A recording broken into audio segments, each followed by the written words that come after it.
Hello, this is Joe Volpe, the editor of the Corriere Canadese, on behalf of Corriere Canadese TV and Go Live TV.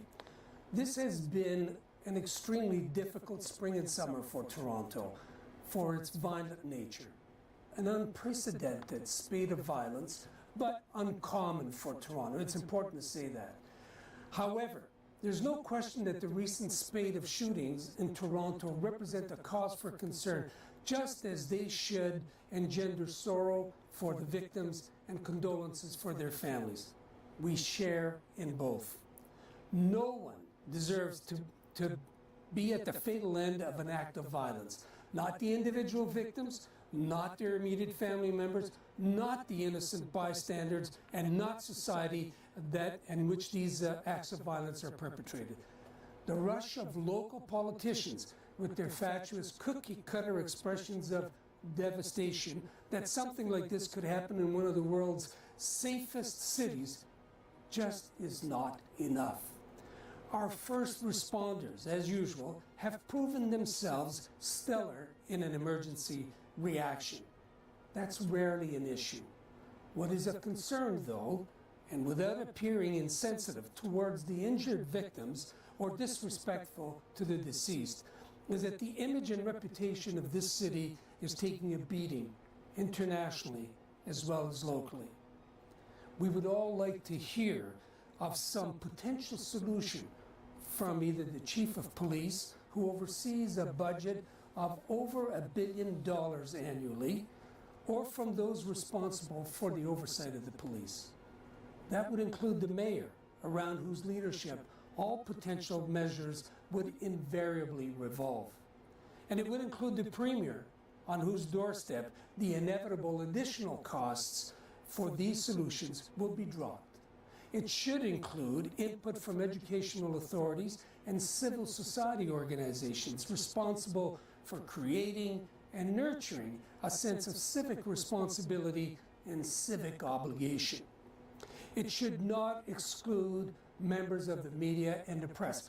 We included, and I mean those at Corriere Canadese and Go Live TV, whose reporting tends to sensationalize these events, making them, in the large scheme of things, appear out of control.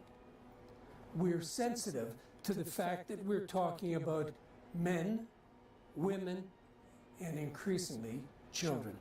Human beings whose existence has suffered the ultimate indignity of the termination of life. We should keep pressure on our elected officials in this election year to propose solutions rather than to offer facile nostrums of sorrow. The problem cannot be so easily erased.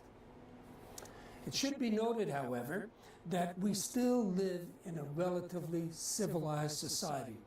Most cities around the world, including other Canadian cities, still see us as a model of peace and tranquility. Yes, there have been 163 shootings year to date. That means we're on track to experience 300 by the year's end, if nothing is done. That means 4 shootings for every 5 days of the year. The result, at this rate, could be 77 murders by year's end. That's definitely an increase over last year's 61. If nothing else, this should be a stimulus for action. Nonetheless, Toronto, or more precisely, the census metropolitan area of Toronto, remains relatively a safe place to live and in which to raise children and families. In 2016, for example, there were 96 murder victims, a rate of 1.55 murders for every 100,000 inhabitants. 74 of those murders took place in the 416 area, Toronto proper.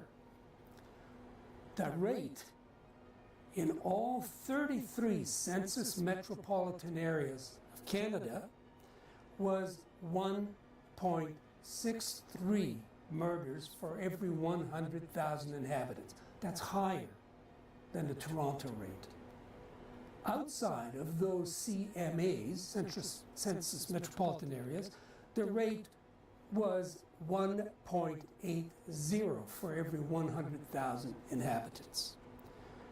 Yes, we should mourn the lives of those lost, and our condolences and prayers go out to those affected.